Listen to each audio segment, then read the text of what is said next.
Okay, Assalamualaikum dan selamat sejahtera semua. So hari ini kita akan teruskan dengan topik isi padu cecair. Okay, dengan merujuk kepada buku teks matematik tahun 2. Okay, muka surat 66 dan 67. So kita akan kenal unit yang melibatkan isi padu iaitu mililiter dan liter. Okey, kalau rujuk kepada buku teks muka surat 66, kalau kita tengok pada gambar, okey, isi padu susu ini 1 liter. Isi padu jus oren ini 350 mililiter. Okey, 350 mililiter ditulis 350 ml secara ringkasnya. 1 liter ditulis 1 L. Okey, dan kita tengok pada gambar di bawah bagaimana cara untuk menulis simbol ml dan simbol L. Dan kalau kita tengok di L dia nampak tak macam bersimpul. Okey, so simbol bagi mililiter ialah ml. So kita tengok kat sini ml. Okey, ml. Simbol bagi liter ialah L. Okey, dua ini adalah unit untuk mengira isi padu. Isi padu ialah sukatan cecair. So semua cecair disukat menggunakan unit mililiter dan liter. Okey, contoh. Kalau macam mana kita nak tulis ml dan L? Okey.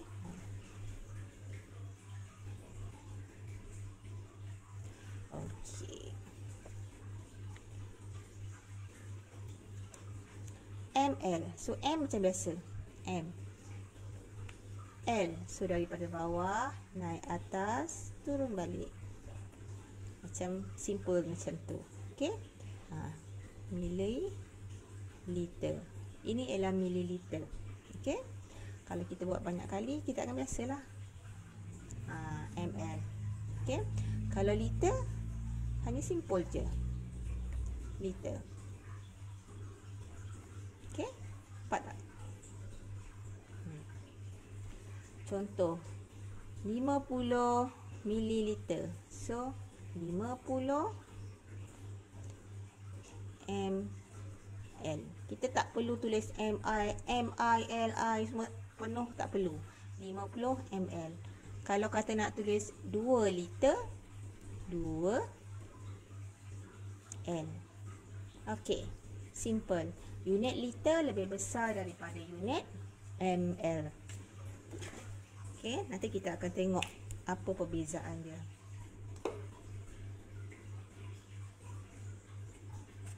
Okey.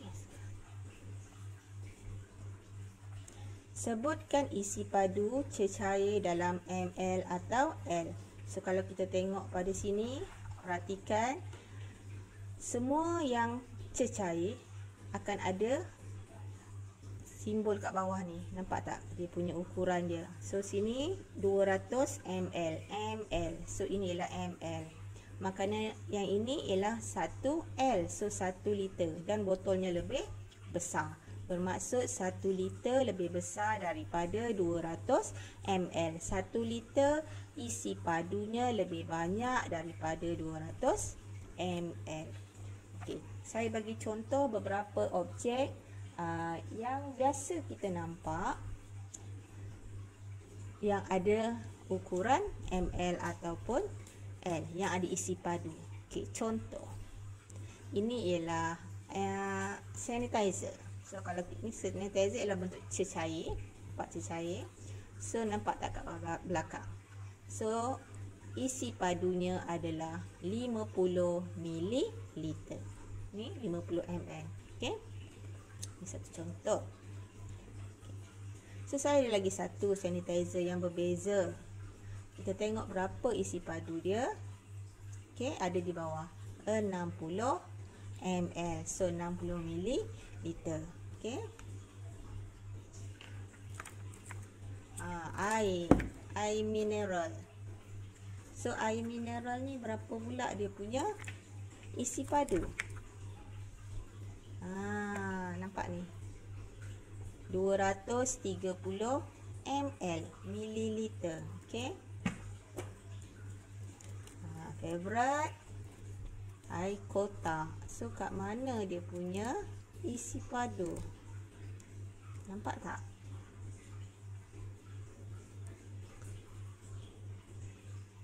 Kat sini. Nampak tak? Kecil je ni. 200 ml. Boleh nampak kan? Ni 200 ml. Okey. Minyak gamat. Nampak kecil je botol dia. So berapa isi padunya? Mana isi padu dia?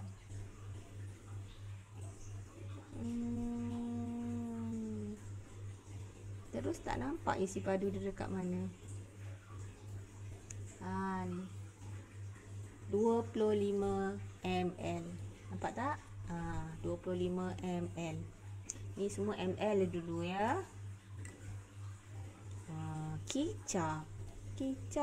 Kicap jalin. Okey.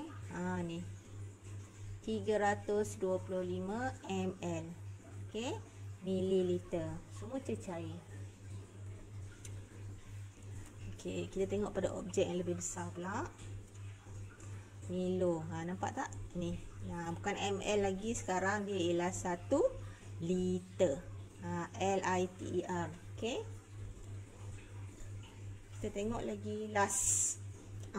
Ni sebab saya memang ambil ni untuk yang lebih besar. Nampak tak sini?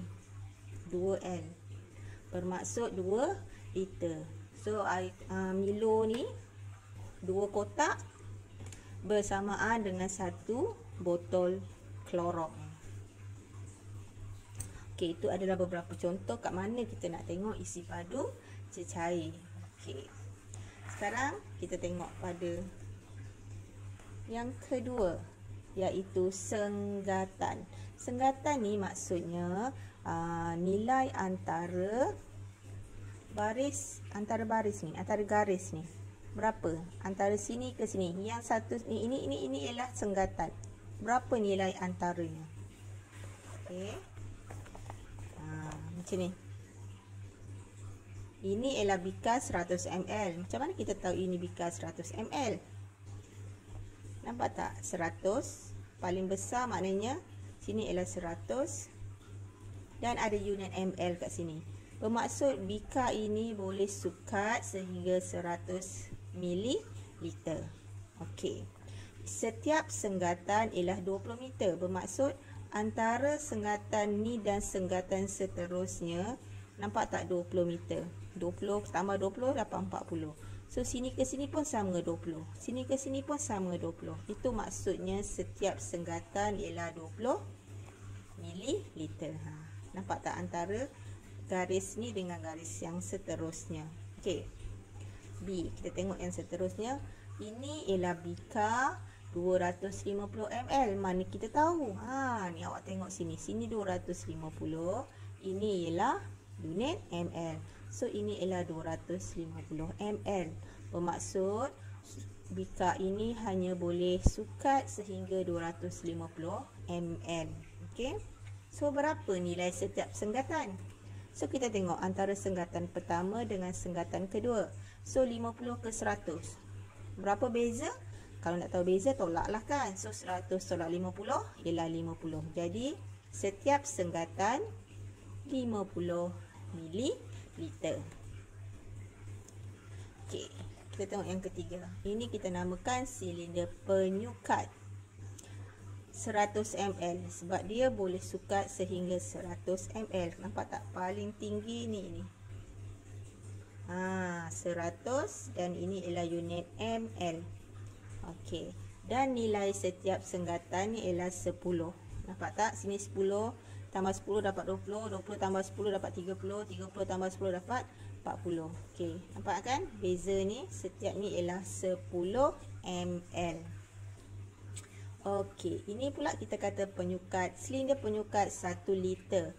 Sebab kat sini 1000, sini ml, dan kita perlu tahu 1 liter sama dengan 1000 mililiter. Okey, sebab itu kita kata liter lebih besar daripada mililiter. So dia punya ni ialah sekejap saya buat persamaan. 1 liter ialah 1000 mililiter. So kita akan dapat macam ni. Okey, 1 liter sama dengan 1000 mililiter. Okey, saya okey.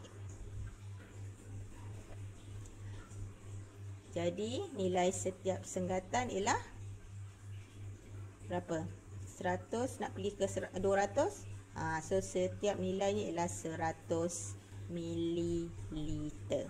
Okey, lepas ni kita akan sukat beberapa contoh. Jadi sebelum tu kita tengok jenis-jenis sukatan. Okey.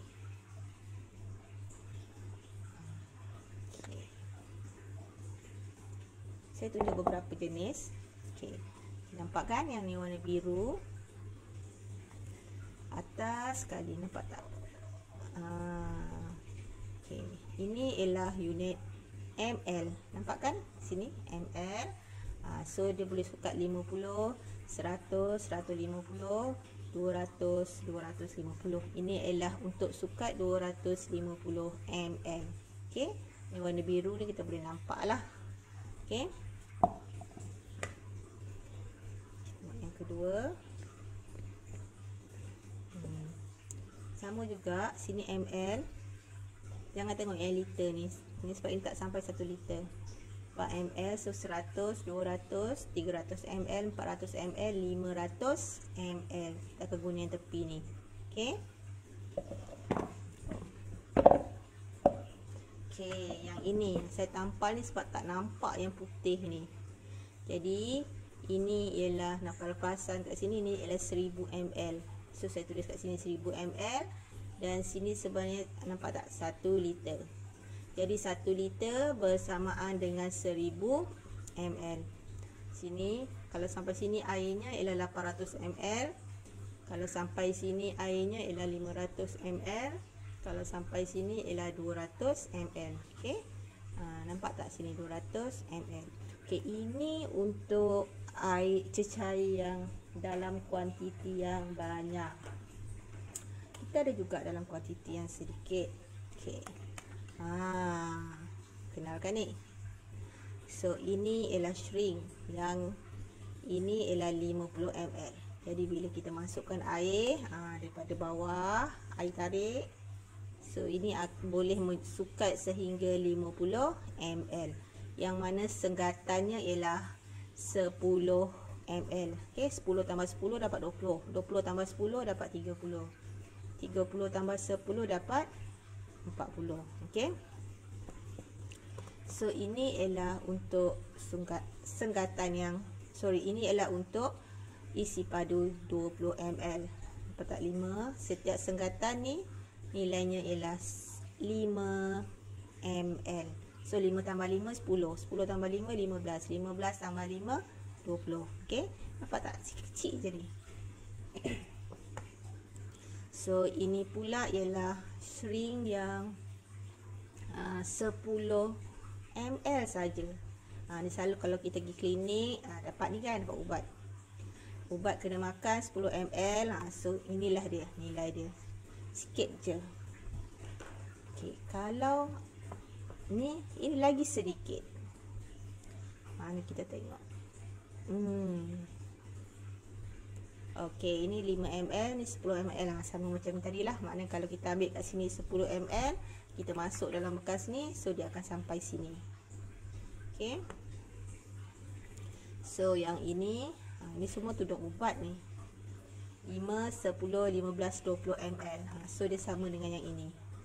Maknanya kalau kita masukkan air sampai sini 20 ml, kita pindahkan kat sini, so air tu, cecair tu akan sampai sini 20 ml. Okey, so bila kita buat soalan melibatkan perbandingan, contoh 20 ml dengan 2 liter. So kita boleh bayangkan 20 ml hanyalah banyak mana? Banyak ni je. Nampak tak satu tangan saya pegang?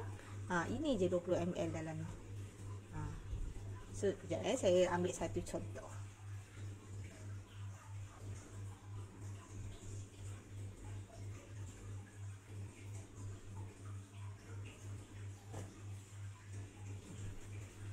Okey, ini ialah contoh. Yang saya dah ambil air, nampak tak? 20. So, sampai atas ni 20 ml. Ni kan 20 ml. So, sampai sini. So, banyak ini saja. 20 ml. So, kalau kita nak comparekan dengan 2 liter. 2 liter tu ingat tak? Air kotak Milo tadi. Air kotak Milo tu 1 liter. Kalau 2 liter bermaksud air kotak Milo tu ada 2. Berbanding dengan yang ini. So, mana yang lagi banyak? So, bila buat perbandingan, kita bayangkan macam tu. Okey? So, ini ialah 20 ml. Banyak ni je. Tak banyak pun. Okey? Nampak? Bila kita pindahkan. Satu tudung ni je. Nilai 20 ml tadi. So, bila kita compare, so kita kena fikir logik juga. Kita compare macam mana. Okey. So, lepas ni nanti kita akan buat beberapa contoh sukatan. Okey?